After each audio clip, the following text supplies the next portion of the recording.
2025 ini yang direncanakan itu unggas tadi ada dua komoditi, ayam pedaging dengan ayam peternak petelur. Terus Bukit Hok itu Bukit Babi. Ya, jadi untuk menjamin pemasaran hewan, kami buka Bukit Hok. Lalu Bukit Ruminansia itu untuk pemasaran hewannya. Lalu itu ada lagi laboratorium uji laboratorium pemeriksaan kesehatan hewannya. Jadi kita datangkan laboratoriumnya, kan murah-murah itu. Itu yang pertama ya, karena finansial kita di sana juga sedikit jadi. Kalau untuk komoditi unggas itu dua komoditi tadi rencana pola kemitraan dengan pihak bank. Jadi pemerintah hanya memberikan edukasi pelatihan ya, lalu selanjutnya nanti pola kemitraan nanti kita bangun, pemasaran kita ambil, budidayanya masyarakat peternak ambil, pemerintah fasilitasi pemasaran unggas juga. Kerja sama bank gitu mereka permodalan. Pemodalan. Khusus yang komoditi unggas saja. Unggas. Jadi pemerintah memfasilitasi peternak pinjam uang di bank, terus itu umur panen misalnya ayam pedaging 40 hari, baru dijual ke pemerintah. Selanjutnya bank bisa mengambil uang pokok dengan bunganya satu kaligus. Kalau selama ini kan 1 minggu orang sudah datang tagih. Iya toh? Pihak bank itu. Kalau pemerintah sudah kerjasama, tekan MOU, panen dulu baru mengembalikan uang. Karena ayam pedaging kan cepat umurnya. Kalau ayam petelur umur 6 bulan baru cicil. Karena dia sudah bisa berproduksi di bulan ke-6. Itu juga harus ada pola kemitraan. Tidak boleh orang peternak ini jalan sendiri, kan kasihan. Harus pemerintah fasilitasi. Jadi di sana juga kalau Bukit Hok itu dijalankan, maka pemasaran hasil pertanian juga pasti jalan ya. Ekonomi di sektor pertanian jalan karena kita butuh pakan. Jadi ada ubi-ubian, ada jagung dan lain-lain, tepung ikan. Untuk kita ramu dia menjadi pakan ternak yang untuk babi tadi. Sehingga ketika kita omong pemasaran hewan, maka di hulunya petani ini akan mendapatkan uang juga karena dia butuh pakan, pakan ternak. Lalu di aspek stunting ya, di kesehatannya stunting itu juga tetap kita jalankan karena ini tugas pemerintah dimulai dari desa ini ya. Stunting, inflasi kita ada strategi komoditi yang inflasi, tentunya ada di cabai, bawang ya, beras juga.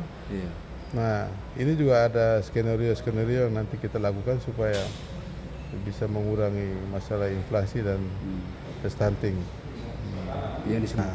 Bukit Ruminansia itu di dalamnya ada kambing, ada kuda, ada sapi. Itu satu bukit sendiri. Jadi itu dua program itu yang mungkin jadi unggulan untuk dilaksanakan ya, ke depannya. Karena berdampak langsung terhadap petani, peternak dan nelayan tadi itu ya. Kalau tepung ikan kan tentu kita butuh ikan ya. Sehingga hasil ikan juga sudah bisa dipasarkan. Mungkin berkaitan dengan perikanan, mungkin ada kebijakan yang lebih real apa yang akan Rumponisasi. Kalau di perikanan lebih banyak rumponisasi. Rumponisasi ini kita jalankan untuk apa? Untuk meningkatkan produksinya, tangkapan. Yang kedua menjaga keamanan laut dari bom itu Pak. Jadi istilahnya kalau kebun kita ini kalau jarang pergi, orang akan masuk curi. Selama ini rumpon tidak ada, akhirnya di luar Pulau Lembata ini banyak kecurian, bom lah, macam-macam itu.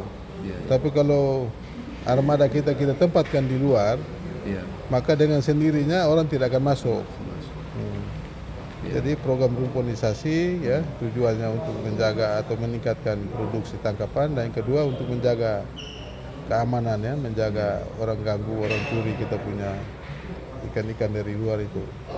Itu Mungkin Bapak komentar sedikit tentang kemenangan dan pilkada Lembata ini, walaupun belum ada pengumuman resmi, tapi Ya. indikasinya sudah mengarah ke sana. Ya, Kira-kira Bapak jadi sambil sedikit komentar. menunggu penetapan KPUD yang sekarang ini lagi 1-2 hari ditetapkan. Ya. Saya mengajak untuk kemarin kita berbeda pilihan harus bersatu sudah. Ya. Lembata kita tidak boleh membangun sekat-sekat, tidak boleh melihat ego wilayahnya, ya. Iya. Dan juga teman-teman yang berada di luar Lembata pun memberi support kontribusinya masing-masing Iya. untuk membangun daerah ini, ya, karena kami tidak berjalan sendiri, kita harus berkolaborasi, ya, mencintai Lembata dengan caranya sendiri-sendiri, Iya. baik yang kemarin beda pilihan, ya, baik yang ada di luar, ya, semua kita harus bersatu, ya. Tanto kita punya tagline Kabupaten Lembata ini. Iya. Lalu terkait dengan beberapa waktu lalu kita sudah laksanakan pesta Pancawindu SMA. Oh iya, Sebagai alumni mungkin ada sedikit komentar dan apa harapan-harapan terkait dengan pengembangan pendidikan di SMA Negeri Lowoleba dan pendidikan secara keseluruhan. ya, tentunya teman-teman yang guru, ya, dan juga siswa yang ada di sana, saya mengajak untuk tidak memikirkan soal setelah tamat itu menjadi pegawai, ya. Setelah tamat mestinya melihat potensi kita yang ada. Ya.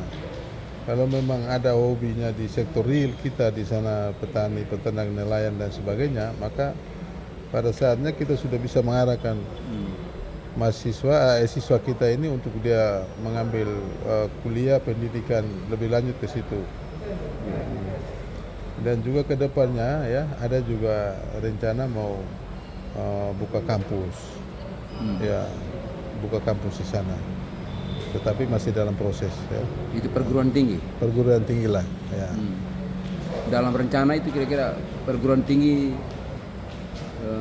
Jurusannya. umum, ya, Ya, paling spesifikasinya di sektor real tadi. sektor Ya. pertanian, peternakan. Pertanian, peternakan, Perikanan. nelayan atau pendidikan itu kan umum, ya. Ya.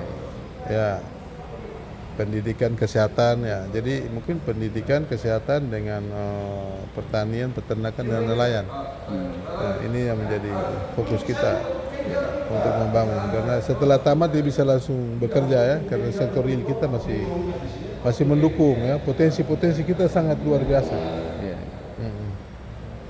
Lalu ini agak sedikit di luar konteks, tapi mungkin dalam grup WA kan saya pernah menulis tentang menakar NET menjadi provinsi buah. Memang di Lembata ini kita sudah membuat klaster komoditas. Begitu juga dengan NTT ini sudah ada klaster komoditinya. Jadi daerah mana komoditi peternakan, kabupaten mana komoditi buah atau horti atau pangan dan sebagainya itu sudah ada. Kalau khusus di Lembata, memang NTT ini kalau mau dibilang cocok untuk pengembangan komoditi pertanian karena khususnya buah, ya. Iya. Karena dia itu di antara daerah kering dengan daerah lembab. Iya. Kualitas buah itu ada di situ. Kalau terlalu basah dia tidak bagus kualitasnya. Terlalu kering juga tidak bagus. Iya. Dia harus berada di tengah-tengah. Nah, di Lembata ini komoditi yang buah yang kami mau kembangkan itu advokat, ya. Karena advokat ini pasarannya sudah bagus. Kenapa saya bilang bagus? Karena pada saat musim berbuah itu sistem ijon di Lembata ini. Orang dari Makassar datang bawa beras, pulang mereka bawa advokat. Nah, itu yang kita mau kembangkan di sana. Kita belum memikirkan tentang komoditi buah yang lain. Kita melihat potensi dan juga komoditi yang sudah familiar di masyarakat, ya. Bibitnya kita bisa ambil di situ, kita bisa tanam langsung saja dengan potensi yang ada. Saya rasa produksi buah advokat ini bisa berkembang di sana. Selain itu ada pisang, ya, ada mangga, ya. Tapi nanti kita lihat kira-kira dari buah-buahan yang ada itu nilai ekonomisnya mana yang lebih tinggi. Iya. Untuk sementara ini alpukat. Iya. Ya. Kalau apel barangkali bisa dicoba. Belum lihat ke sana ya. Iya. Saya mau kembangkan komoditi buah-buahan lokal yang sudah beradaptasi di sana. Kita tingkatkan produksi dulu. Kalau kita mau ambil komoditi buah yang dari luar ini, populasi baru mau mulai kapan banyaknya. Jadi kita harus ambil yang sudah ada ini, kita poles dia karena nilai jual ekonomisnya ada. Iya. Hanya masyarakat ini belum banyak tanam saja, populasinya masih kurang. Iya. Kalau komoditi perkebunan, kita sedang lihat mente juga mau sama dengan floating. Karena yang sekarang ini ada pengusaha yang bermain untuk ekspor. Sehingga tugas kita pemerintah bagaimana meningkatkan di hulunya. Hulunya ini kan produksinya. Mulai dari lahannya ya, dan juga bibitnya dan yang lain itu pemerintah tugas di sana untuk bagaimana kita meningkatkan produksi supaya ekspor ini bisa berjalan. Komoditi perkebunan. Lalu berikut lagi karena tulisan ini dalam konteks pesta Pancap ini baru kemarin, tentu Bapak juga mengambil wakil yang katanya kebetulan pernah ketua komite SMA negeri. Betul. Jadi mungkin Bapak pernah tahu kontribusi apa yang pernah diberikan oleh wakil bupati terhadap SMA negeri Lewoleba. Nah, kira-kira begitu yang Bapak ketahui. Saya belum tahu. Oh ya. Tapi Pak Wakil saya Pak Haji Nasir ini, setahu saya ini hampir semua sekolah di Lembata ini udah bantu, termasuk SMP Santa Tresia. Bantu bukan ininya, hanya membangun dulu baru dibayar, itu kan bagian dari bantu. Oh ya. Membantu begitu. Kalau selama beliau pernah jadi komite mungkin ada pembangunan yang dia sudah lakukan, tetapi saya belum terlalu ikuti secara detail. Jadi kami punya paket tunas ini ya, bersama Pak Nasir ini mengajak sekali lagi untuk kita bersatu. Ya. Oke, terima kasih. Nanti polos-polos